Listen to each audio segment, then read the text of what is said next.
We demand that that machine not be allowed to think about this problem. Hello everybody, welcome back to my channel.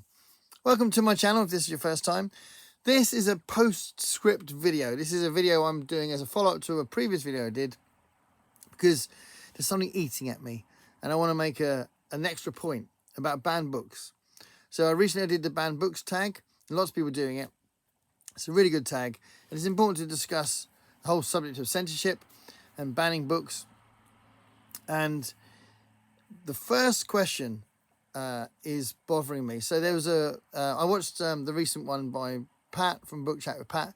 She did a brilliant response to the tag. And the first question has been playing on my mind again.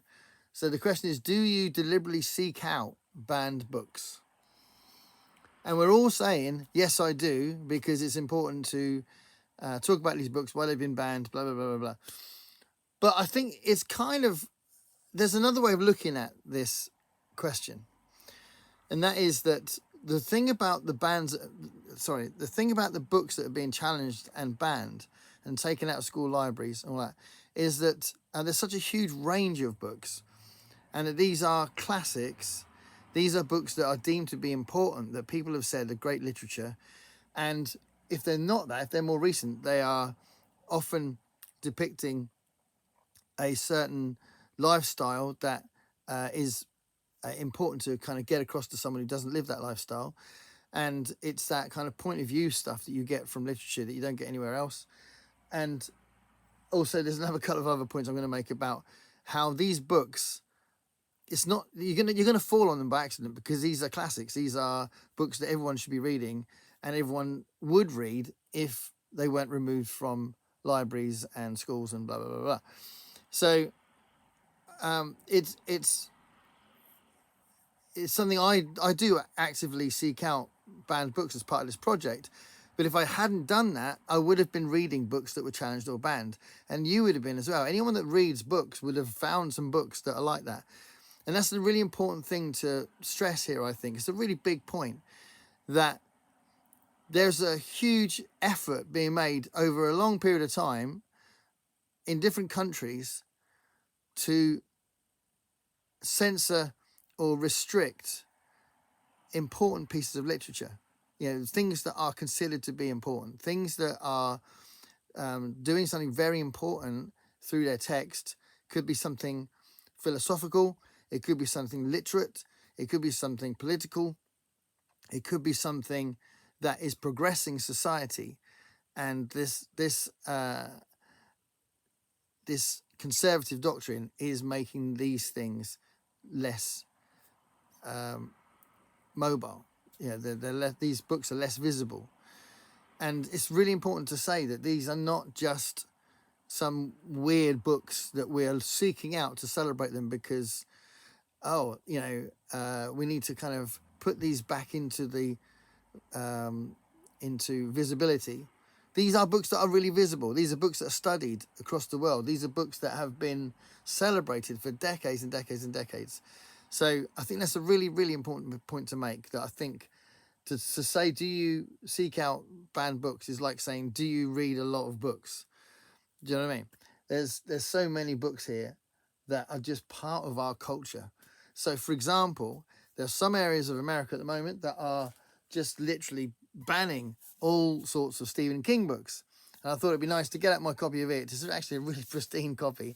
It's one of the few I haven't read yet. So there's I've done a video before where there's like 20 odd that I haven't read, and this is one of them. So it's this big one. But that's the point.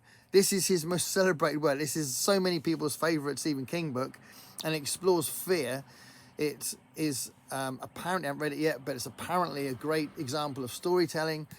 And if there's something that is invisible in some areas of America, in libraries and all that kind of thing. So, this is just on the basis of the idea that he writes about the occult or writes about the supernatural. That's the basis for him being banned. And on a similar trend, you've got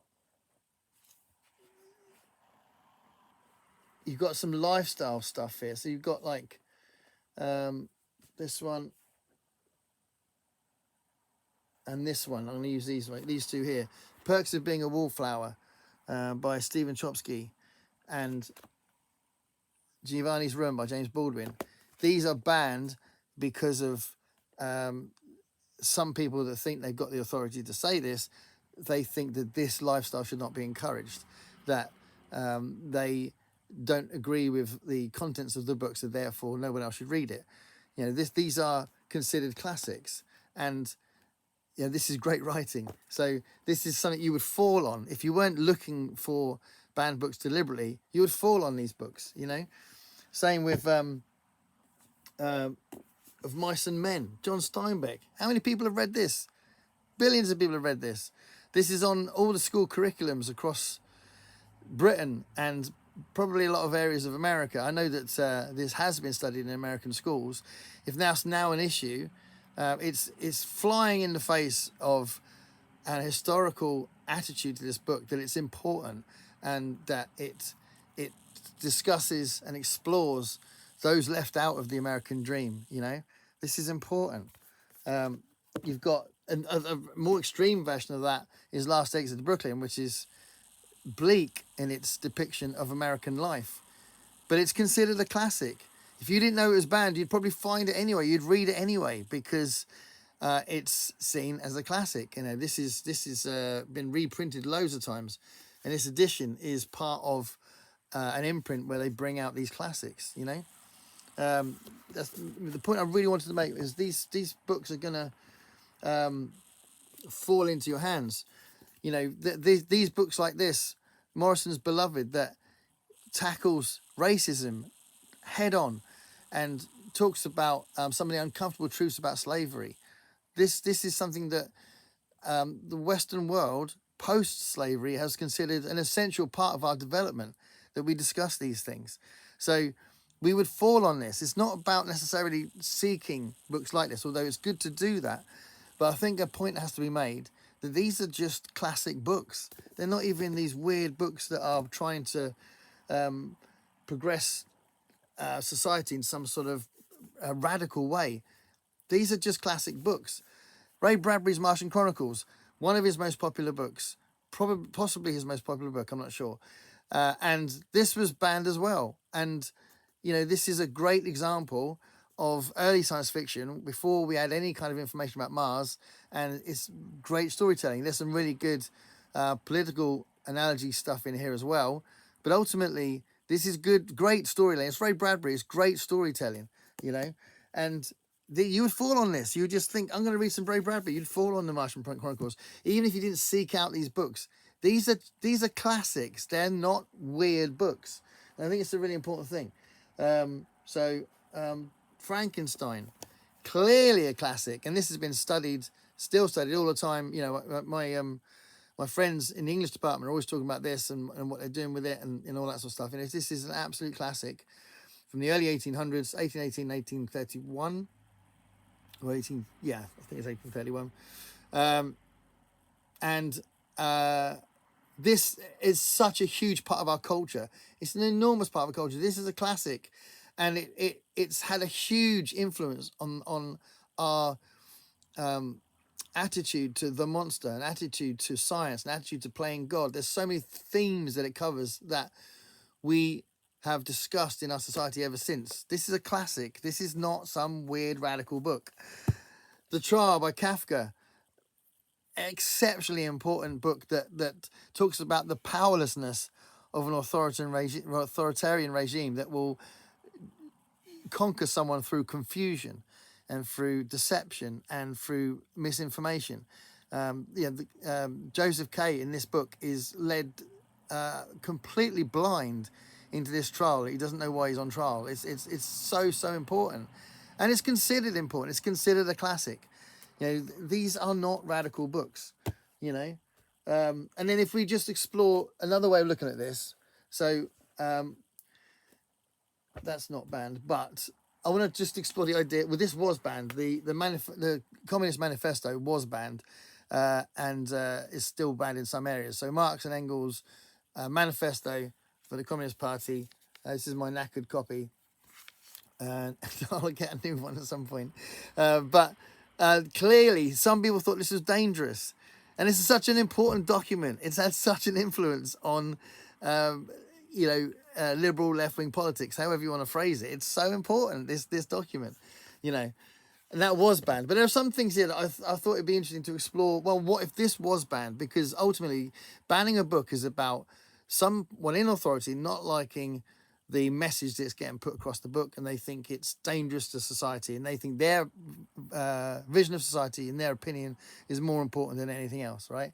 So, actually, these are banned. The Common Sense by Thomas Paine, that is an example of what I've just been saying, but it was actually banned. So Thomas Paine's book, Common Sense, is so important in his approach to talking about ideology and progress and trying to work out how to move society forward. It's so important. And then if you also include Hannah Arendt's incredibly important book, and sadly very relevant at the moment, The Origins of Totalitarianism. This book is a chunker, but I would encourage you to read this.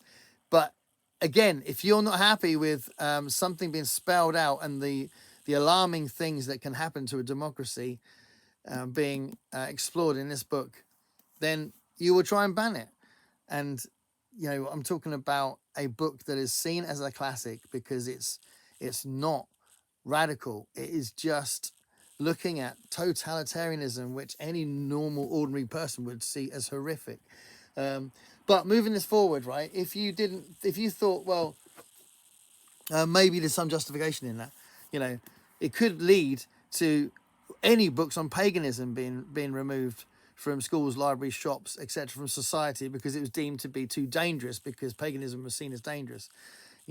If again going down a religious thought, I've got a few books here from my fairly extensive selection of atheist books. You've got The Portable Atheist, which is a really good set of different articles here. That's a really nice book. But, that would get removed if it was seen as dangerous because it would be heresy to push the idea that God was irrelevant, which is actually more of an atheist point than that it doesn't exist. And The Happy Heretic is a really interesting one about exploring morality without a deity telling you what your morals are. And I've got several books like this, and this is a good one, Judith Hayes, The Happy Heretic. But, if there was the idea, if it came back, because it's kind of got removed a little bit, but centuries ago, those books would have been banned for heresy, and it would have been seen as too dangerous to even discuss these things. And then you got Michael Bakunin's God and the State. This is a really cool, very short book that explores what happens when the state uses religion in their policies.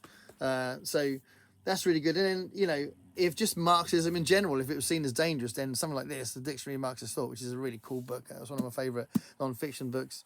And I've had this a long time, and I treasure it. But this would be seen as dangerous, if we go along that idea. And any kind of discussion about Palestine would be seen as dangerous, So those last few haven't been banned. But if you go along this trajectory where you can find some justification for this nonsense, then those would be under threat, wouldn't they? Most of the books I've just discussed have been banned or are banned in some areas of the world.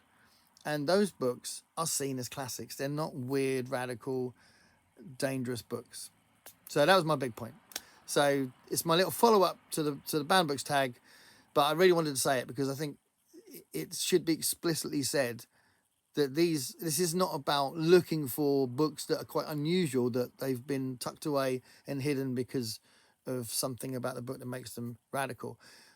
We're talking about books that are seen as classics, an important part of the history of literature. So there we are. Please comment below on what I've just said. Thank you so much for watching. Stay curious, everybody.